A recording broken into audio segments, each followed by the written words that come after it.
3월 20일 매일 묵상 시간입니다. 목적이 이끄는 삶 10번째 시간입니다. 오늘은 시편 1편 찬양을 우리가 드리면서 시작을 해보려 합니다. 하나님 말씀을 묵상하는 자의 복을 찬양한 곡입니다.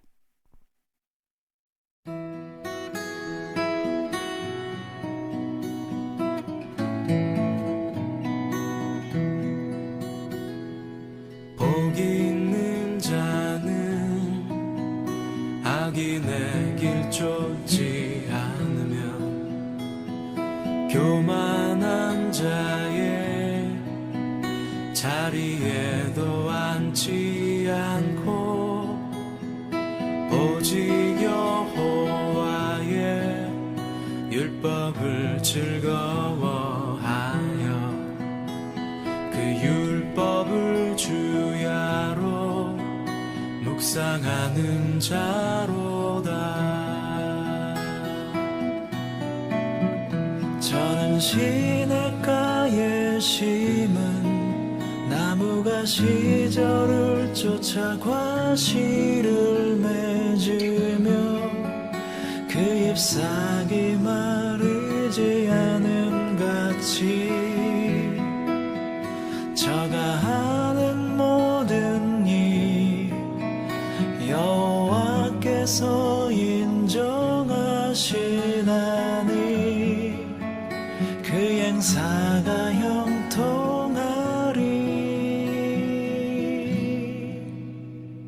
악인은 그렇지 않고 바람에 나는 겨와 같아서 저가 하는 모든 일 주님 미워하시네.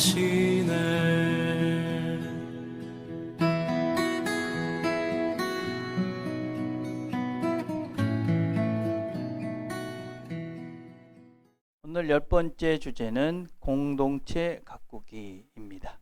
오늘의 본문은 사도행전 2장 42절입니다. 그들이 사도의 가르침을 받아 서로 교제하고 떡을 떼며 오로지 기도하기를 힘쓰니라. 공동체를 이렇게 아름답게 갖고 가려면은 노력이 필요합니다. 그냥 공동체가 아름다워지지는 않습니다. 에베소 4장 2절에 보면 모든 겸손과 온유로 하고 오래 참음으로 사랑 가운데 서로 용납하고 평안에 매는 줄로 성령이 하나 되게 하신 것을 힘써 지켜라. 하나님께서 우리를 성령으로 하나 되게 해 주셨습니다. 그러면 우리는 그것을 잘 지켜나가야만 합니다. 하나님이 하나 되게 하셨으니까 우리는 아무것도 하지 않고 그냥 있으면 되는가? 그렇지는 않습니다. 우리는 하나님이 다 하십니다. 하나님의 능력을 믿습니다. 그렇지만 또 하나님께서는 우리에게 우리의 할 바를 하라고 말씀하십니다. 그래서 하나님의 능력, 하나님의 전지전능, 하나님이 모든 걸 하신다 하는 것과 우리가 해야 된다 하는 이 두 가지는 항상 같이 가는 것입니다. 하나님의 예정, 우리의 자유의지, 하나님의 인도하심, 또 우리의 순종, 구원을 받았다, 또 구원을 이루라. 이런 두 가지의 말들이 성경에는 모순같이 들리고 충돌하는 것 같이 들립니다. 그런데 이런 것들을 유대의 학자들의 표현은 유대의 랍비들의 표현이면 샤크라 브라르데아라는 말입니다. 이 말은 두 사이의 모순 같은 것을 그냥 인정하는 것입니다. 그것은 우리의 이성의 한계를 인정하고 하나님의 말씀에 최종 권위를 두는, 그래서 그걸 그냥 인정하는 것이죠. 하나님께서 우리 교회 공동체를 하나로 만들어 주셨습니다.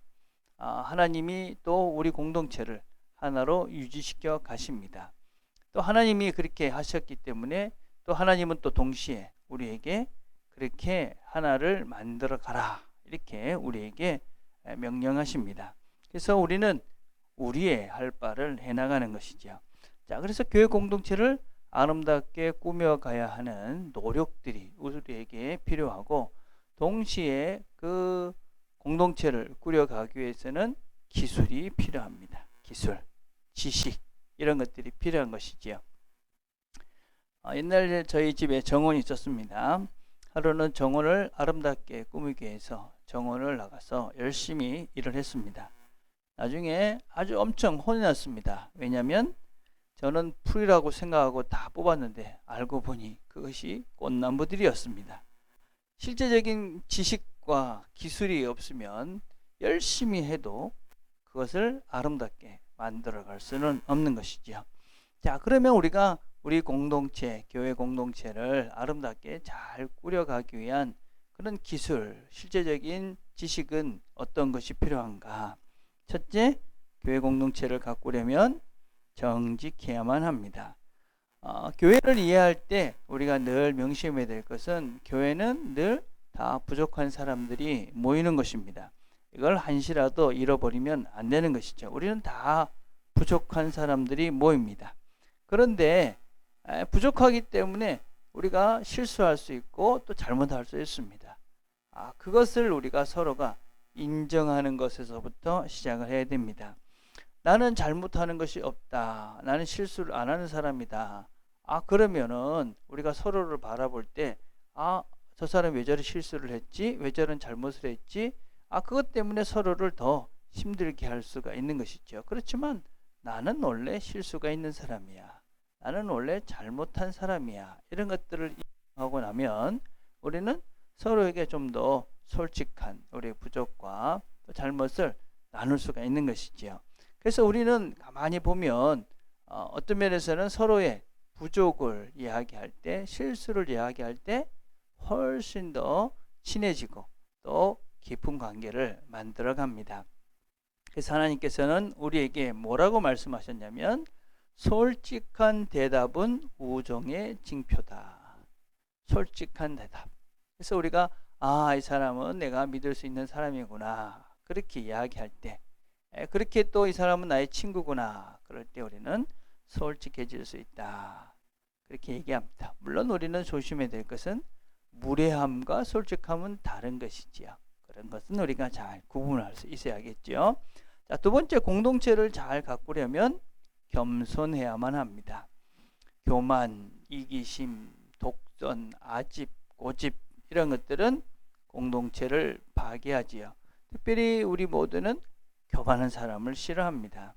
근데 항상 우리가 교만할 수 있는 존재다. 이런 것을 우리가 기억해야 되죠. 베드로전서 5장 5절에 뭐라고 말씀하십니까? 하나님이 교만한 자를 대적하시되 겸손한 자에게는 은혜를 주시느니라. 교만하면 우리가 하나님의 은혜를 받을 수가 없다. 겸손을 연습해야 합니다. 어떻게 연습하느냐? 우리의 약점을 인정하는 것이죠. 다른 사람들의 약점을 내가 인내해주는 연습을 하는 겁니다. 다른 사람의 지적을 받아들이는 것입니다. 참 어려운 것입니다. 그리고 다른 사람들을 잘 세워주는 것. 이렇게 우리는 겸손을 실제적으로 연습해 가야 합니다. 세 번째, 공동체를 잘 가꾸려면 공손해야 합니다. 서로에 대해서 예의를 갖추는 것을 이야기합니다. 이 공손함이라는 것은 서로에 대한 예의를 지키기 위해서는 서로의 차이를 잘 지켜가야 합니다. 서로의 차이를 인정하는 것이지요. 서로의 감정을 존중하는 것입니다. 그래서 우리가 서로가 다르고 또 서로가 생각하는 선들이 각각 다를지라도 그것을 그냥 인정하는 것입니다. 여러분, 교회라는 것은 우리가 가족이라고 그랬습니다. 가족은 어떠한 자격으로 되어지는 것이 아닙니다. 가족은 그냥 태어난 것이지요. 그래서 우리는 가족이다. 그런 것들을 인정하고 그러면서 가족이기 때문에 더 서로에 대해서 예의를 갖추고 공손히 대해야지만이 아름다운 공동체를 우리가 갖고 갈 수가 있습니다. 우리가 그 사람을 좀 더 잘 이해하고 공손하기 위해서는 몇 가지 우리가 전제가 필요하죠. 무엇보다도 내가 그 사람의 있는 그대로를 받아들이고 그 사람에게 그냥 무례행치 않기 위해서는 무엇보다도 그 사람의 과거를 좀 알아갈 필요가 있습니다. 그 사람을 우리가 과거를 알게 되면 그 사람과 많이 이해를 할 수 있고 그 사람을 또 그래서 우리가 그 사람에게 우리가 함부로 어떤 생각이나 판단을 하지 않게 됩니다. 때는 이 사람이 지금 얼만큼 와 있는가를 잘 살펴보는 겁니다. 지금 이 정도밖에 되지 않는다라는 것을 우리가 보지 말고 그래도 이 사람이 이렇게 많이 왔구나, 이렇게 변했구나 하는 것을 보는 것입니다. 그리고 무엇보다도 우리는 사람을 귀하게 여기는 것이지요. 그래서 우리는 사람을 함부로 대하지 않습니다. 자, 네 번째, 우리는 공동체를 아름답게 가꾸려면 비밀들을 지켜야 합니다. 비밀, 너와 나를 이어주는 관계 속에서 비밀이라는 것은 아주 중요한 포인트입니다. 내가 비밀을 말할 수 있다. 그건 그 사람을 신뢰한다 하는 것입니다. 특별히 하나님은 기도 제목이라는 이름으로 전해지는 소문을 아주 싫어하십니다. 잠언 16장 28절에 보면 소문을 악한 사람들에 의해 퍼진다. 그들은 문제를 더 어렵게 만들고 친구 사이를 갈라놓는다. 그래서 소문은 악한 사람들에 의해서 퍼지게 되고 그리고 상처와 분열을 낳게 되어집니다. 우리가 알다시피 소문은 부정적이죠. 그리고 갈수록 더 확대되어져 갑니다. 그래서 우리는 소문을 멈추는 그런 사람이 되어야 합니다. 소문이 멈춰지는 곳이 돼야 우리 공동체를 아름답게 꾸며갈 수가 있습니다. 다섯 번째, 공동체를 아름답게 가꾸려면 자주 만나야 합니다. 만나야 관계는 만들어지는 것이지요. 그래서 우리는 시간을 같이 드려야 합니다. 기도에 시간을 드리고 우리 같이 밥을 먹는 시간을 드리고 같이 성경을 배우는 시간을 가지고 같이 예배하는 시간을 가지고 그래서 같이 시간을 드릴 때 우리의 공동체가 관계가 점점점 풍성해 간다 하는 것입니다. 자, 그런데 우리가 이렇게 노력을 해도 우리의 부족한 사람들의 만남들이기 때문에 어쩔 수 없이 또 불화가 생기고 또 어떤 면에서는 그 가운데 상처가 또 관계가 깨어지는 일들이 생기기도 합니다. 그럴 때 우리는 이것을 다시 회복할 수 있는 지혜들이 필요합니다. 관계가 만들어졌다고 해서 그것이 영원히 변하지 않는 것은 아닙니다. 관계가 만들어지고 다시 거기서 갈등을 하고 또 그 갈등을 다시 회복하면서 우리는 성숙해지는 것이지요. 어떻게 해야 우리가 이 갈등 관계에 있는 이 사람들과 회복을 할 수 있을까요? 첫 번째는 무엇보다도 사람에게 이야기하기 전에 하나님께 이야기하는 것입니다. 먼저 하나님께 구하라. 그러면 하나님이 우리의 마음을 바꾸시기도 하고 상대방의 마음을 바꾸시기도 하고 또 하나님께서 회복할 수 있는 기회도 우리에게 주십니다. 두 번째, 항상 먼저 다가가라. 이 깨어진 관계를 회복하는 데 있어서 시간은 아주 중요합니다. 예수님께서 뭐라고 말씀하셨냐면 예배하기 전에 먼저 형제와 화목하고 난 다음에 예배를 드리라. 이만큼 우리는 형제와 화목하는 것이 중요한 것이지요. 갈등은 시간이 지난다고 무조건 해결되지 않습니다. 물론 어떤 것은 시간이 해결되는 일들이 가끔은 있습니다. 그렇지만 우리가 돌이켜보면 대부분은 금방 당장 지금 하면 그냥 해결될 문제를 묵혀두고 그냥 시간이 지나감으로 인해서 더 관계가 악화되어져 가는 것이 대부분입니다. 그래서 내가 지금 여기서 그 관계 회복을 위한 뭔가를 시작하는 것입니다. 먼저 다가가는 그 사람이 바로 성숙한 사람입니다. 세 번째는 우리가 관계를 회복하기 위해서는 그 감정을 공감하는 것입니다. 입보다 귀를 더 먼저 하라. 그 사람에게 우리가 그 감정을 인정하는 것입니다. 왜 섭섭했냐? 섭섭한 거죠. 섭섭했구나. 그렇게 인정하는 것입니다. 화가 났습니다. 화가 났구나. 그래서 그런 그 사람의 감정을 인정하는, 왜 섭섭하냐고, 왜 화를 내냐고 할 수는 없는 것입니다. 우리는 동의는 하지 않지만 동정할 수 있는 것이죠. 그렇구나. 그렇지만 그 사람의 그런 이유, 모든 것들을 우리가 동의할 수는 없는 부분은 있을 수 있습니다. 그렇지만 그렇구나 하고 그것을 받아줄 수는 있는 것이죠. 그래서 우리는 그 감정에 대해서 그 사람의 감정을 그냥 받아주고, 그리고 그것을 설명하려거나 고치려고 해서는 안 됩니다. 그래서 그 감정을 그냥 받아주라. 네 번째는 나에게도 잘못이 있음을 고백하는 것입니다. 관계를 회복하는 데 있어서 중요한 것은 나의 잘못을 인정하는 것입니다. 관계가 틀어졌다. 그것은 다 양쪽에 문제가 있을 가능성이 대부분입니다. 한쪽의 일방적인 잘못으로 문제가 깨지지는 않습니다. 그래서 내 문제가 무엇인지를 내가 먼저 깊이 생각해 보고 그것을 인정할 때 우리의 관계는 지속되어지는 것이죠. 방어하거나 핑계대거나 책임을 전가하려는 태도보다는, 그래 내가 이런 면에서는 부족했다, 그렇게 할 때 우리의 관계는 금방 회복이 되어집니다. 다섯 번째는 사람을 공격하지 말고 문제를 공격하라 하는 것입니다. 청소를 잘 못했으면 청소가 잘 못됐네 그렇게 이야기하면 되는데, 청소를 못했다고 너는 게으르다, 머리가 나쁘다, 성격이 나쁘다, 그래서 그 사람을 공격해서는 안 된다 하는 것입니다. 우리는 하나를 보면 하나만 알 수 있는 존재들입니다. 하나를 보고 10개까지 다 그 사람의 인격을 무시하는 발언들을 해서는 안 되는 것이죠. 우리는 공부는 잘 못해도 성격이 좋은 친구들도 참 많고, 노래는 잘 못해도 피아노를 잘 치는 사람도 많습니다. 그래서 우리는 사람을 공격하는 것이 아니라 문제를 이야기해야만 하는 것이죠. 자, 여섯 번째는 할 수 있는 한 협력해라. 우리가 살아가면서 항상 우리는 높낮이가 있습니다.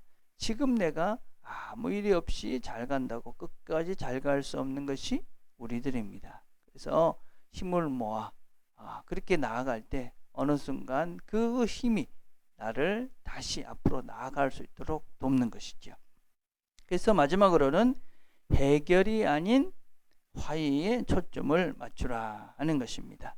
해결, 문제를 자꾸만 해결하라고 하지 말고 너와 내가 어떻게 하면 하나가 될 수 있을까 하는데 집중을 하는 것입니다. 하나님은 어떤 획일, 하나만을 원하시는 것이 아니라 우리가 서로 다르지만 하나가 돼서 함께하는 연합, 그것을 원하십니다. 그래서 우리 하나님은 우리가 이렇게 다 다르지만 하나로 우리가 하나님을 섬기면서 나아가는 공동체를 꾸려가기를 하나님은 기대하십니다. 그래서 시편 143편 1절에 이렇게 말합니다. 형제가 연합함이 어찌 선하고 아름다운고. 하나님은 우리가 하나가 돼서 이렇게 앞으로 나아갈 때, 그런 공동체를 이룰 때 기뻐하십니다. 자, 그래서 오늘 생각할 점은 그것입니다. 관계들은 항상 회복할 가치가 있다. 관계, 사람이 제일 중요하기 때문에 너와 내가 하나가 되는 것. 외울 말씀은 그가 우리를 위하여 목숨을 버리셨으니 우리가 이로써 사랑을 알고 우리도 형제를 위하여 목숨을 버리는 것이 마땅하니라. 삶으로 떠나는 질문은 참 중요한 것입니다. 내가 오늘 깨어진 관계를 회복할 사람은 누구인가? 여러분들이 그 사람을 기억하시고 기도하시면서 하나님께서 주신 마음으로 그 관계를 회복해가는 이 하루가 되기를 바라겠습니다. 기도하겠습니다. 하나님 감사합니다. 오늘 저희들이 또 함께 말씀을 나눴습니다.